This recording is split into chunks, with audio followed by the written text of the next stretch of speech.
Welcome to Deiva foods. இன்றைக்கி நம்ம பார்க்க போகிறது தோஞ்சல் குழம்பு. இன்றைக்கி நம்ம பார்க்க போகிற ரெசிபி தோஞ்சல் குழம்பு. தோஞ்சல் குழம்பு வந்து அவ்வளோ உடம்புக்கு நல்லது. வயிற்று பிரச்சனை இருக்கவங்க இது அடிக்கடி மாதத்தில் ஒரு 2 தடவை சேர்த்துக்கிட்டிங்கன்னா ரொம்ப நல்லது. இந்த அல்சரு, வயிற்று புண்ணு இதெல்லாம் இருக்கும் இல்லையா, அதெல்லாம் கண்டிப்பாக சரியாகும். இப்போ தோஞ்சல் குழம்பு செய்கிறதுக்கு தேவையான பொருட்கள் தோஞ்சல் நல்லா க்ளீன் பண்ணி சுட தண்ணியில் அலசி மஞ்சத்தூள் போட்டு வச்சுருக்கேன். 2 தக்காளி, 2 வெங்காயம், கொஞ்சம் சின்ன வெங்காயம் எடுத்திருக்கேன், 3 பச்சை மிளகா, இஞ்சி பூண்டு, இஞ்சி தோல் நீக்கியாச்சு. இதெல்லாம் இப்போ அரைச்சி பேஸ்ட்டாக எடுத்துக்கலாம். ரொம்ப ஈஸியான முறையில் எப்படி பண்ணுறதுன்றது நான் இப்போ இன்றைக்கி போஸ்ட் பண்ண போகிறேன் வீடியோ. வாங்க எப்படி பண்ணலாம் பார்க்கலாம்.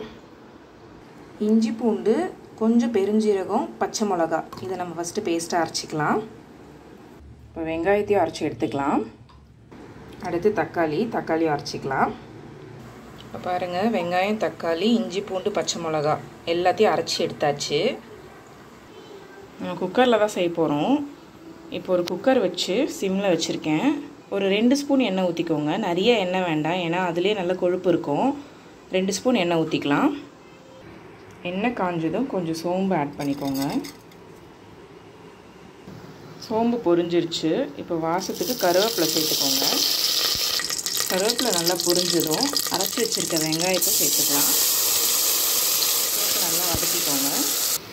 2லேருந்து 3 நிமிஷம் நல்லா அந்த பச்சை வாசனை போகிற அளவுக்கு வதக்கிக்கோங்க. இப்போது அந்த இஞ்சி பூண்டு, பச்சை மிளகாய் அரைச்சி வச்சுருக்கோம்ல, சோம்பு, அந்த பேஸ்ட்டை சேர்த்துக்கலாம். இதையும் நல்லா வாசம் போகிற அளவுக்கு வதக்கிக்கோங்க. இப்போது தக்காளி அரைச்சி வச்சுருக்கோம் இல்லையா, அதையும் உள்ளே சேர்த்துடலாம். பாருங்கள், பச்சை வாசனை போய் நல்லா வதங்கிருச்சு. இப்போ நம்ம தோஞ்சல் க்ளீன் பண்ணி வச்சுருக்கோம் இல்லையா, அதை சேர்த்துடலாம்.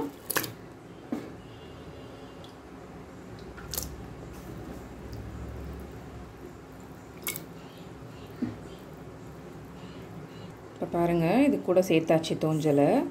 தோஞ்சல் க்ளீனிங் வீடியோ நான் தனியாக ஒன்று போடுறேன் உங்களுக்காக. நல்லா மிக்ஸ் பண்ணி விட்டுக்கோங்க. இப்போ மசாலாலாம் சேர்த்துடலாம்.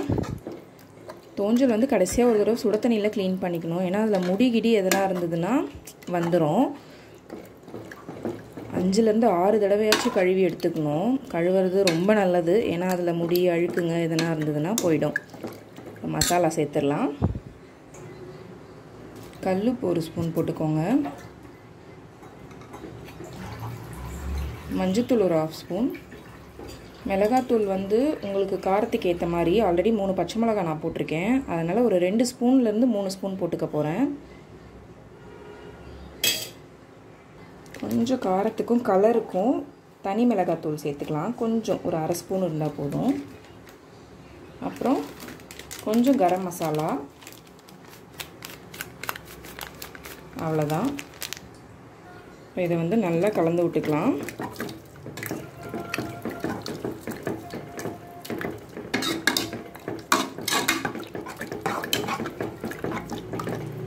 கலந்தாச்சு. ஒரு 5 நிமிஷம் அப்படியே மூடி திறந்தே இருக்கட்டும், ஏன்னா அந்த மசாலாலாம் நம்ம போட்டோம் இல்லையா, வாசம், அந்த பச்சை வாசனை எல்லாம் போகட்டும். அதுக்கப்புறமா வெயிட் வச்சு ஒரு 3 விசில் வச்சு எடுத்துக்கலாம். இந்த டைமில் உப்பு காரம்லாம் நம்ம செக் பண்ணிக்கலாம். தேவைன்னா உப்பு கூட சேர்த்துக்கலாம். நீங்கள் தோஞ்சல்லேருந்தே தண்ணி விடும். நல்லா ஒரு 5 நிமிஷம் கொதி விட்டுட்டு தண்ணி விடுறத பார்த்துக்கிட்டு நீங்கள் தண்ணி ஊற்றிக்கோங்க. நான் இப்போ 1 கிளாஸ் மட்டும் தண்ணி ஆட் பண்ண போகிறேன்.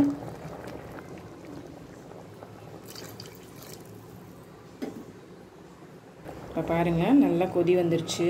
இப்போ குக்கர் மூடி போட்டு மூடி வச்சு ஒரு 3லேருந்து 4 விசில் எடுத்துக்கலாம்.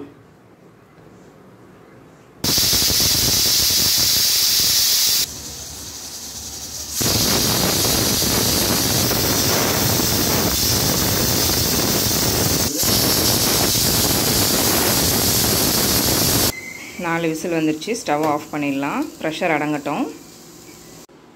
இப்போ பாருங்கள், ப்ரெஷர் அடங்கிருச்சு. நல்லா வெந்திருக்கு, வாசமாகவும் இருக்குது. இப்போது நறுக்கின கொத்தமல்லி தழையை இதில் சேர்த்துக்கலாம். கடைசியாக கொஞ்சம் மிளகுத்தூள் சேர்த்துக்கலாம். தேங்காய் வேணுன்றவங்க தேங்காய் அரைச்சி ஊற்றிக்கோங்க. நான் இது டிஃபனுக்கும் வச்சுப்பேன், லஞ்சுக்கும் வச்சுப்பேன், நல்லாயிருக்கும். நீங்களும் வீட்டில் ட்ரை பண்ணி பாருங்கள். தேங்க்யூ.